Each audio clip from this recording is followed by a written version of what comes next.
Des propriétaires de maquis restaurants ont tout perdu après l'incendie de leur commerce. Les sapeurs-pompiers ont réussi à stopper les flammes. Il n'y a pas de perte en vie humaine.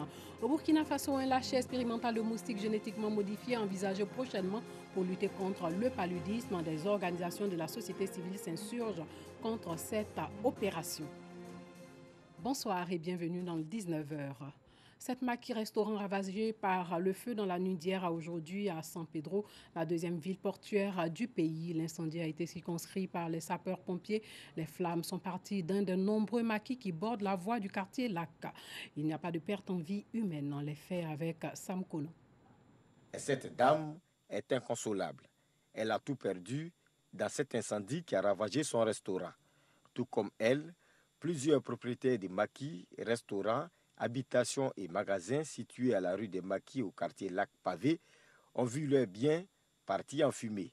C'est aux environs de 4 heures que je suis informé que les différents maquis du pavé sont en train de brûler, y compris mon maquis. Et aujourd'hui, là, c'est une peine pour moi et c'est un découragement pour moi en tant que jeune étudiant. En vendant le GABA, c'est là que j'ai pu construire ce maquis-là. Selon des témoins, tout est parti de ce maquis. Une bouteille de gaz serait à la base de l'incendie. Aux environs de 1 heure par là, mon compteur a sauté. Donc je suis sorti, voici moi mon compteur qui est là.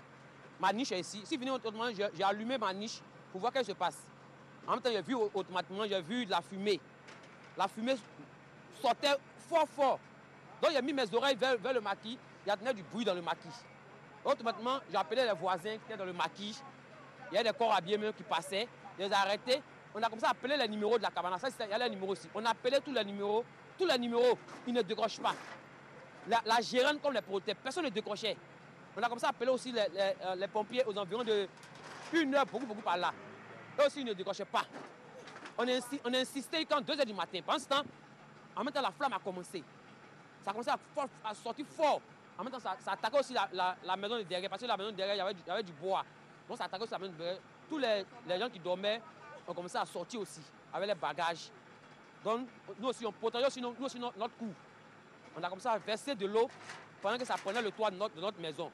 Alertés, les sapeurs-pompiers civils, aidés par les sapeurs-pompiers du port et de Bolloré, sont arrivés et ont pu maîtriser l'incendie. Nous avons été alertés pour un feu à 3h30. Heureusement, nous avons travaillé en collaboration avec 2 commandements. À l'instant, le feu est vraiment maîtrisé. Comme bilan, il n'y a pas de perte en vie humaine. Mais le dégât matériel est vraiment important. Des bouteilles de gaz, certaines ont été retirées. D'autres, malheureusement, ont explosé. Un incendie qui a provoqué une coupure d'électricité dans le quartier Lac pendant près de 4 heures. Les dégâts matériels sont considérables. Parlons santé. La lutte contre le cancer du sein continue avec une croisade nationale.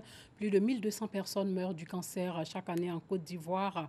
Et aujourd'hui, l'on dénombre plus de 2000 nouveaux cas de cancer du sein par an en Côte d'Ivoire avec une mortalité de 54%. Le mouvement Mon Voile, Ma Liberté apporte son aide aux femmes par la sensibilisation, des témoignages et des séances de dépistage. Le reportage de Dangui Dangui.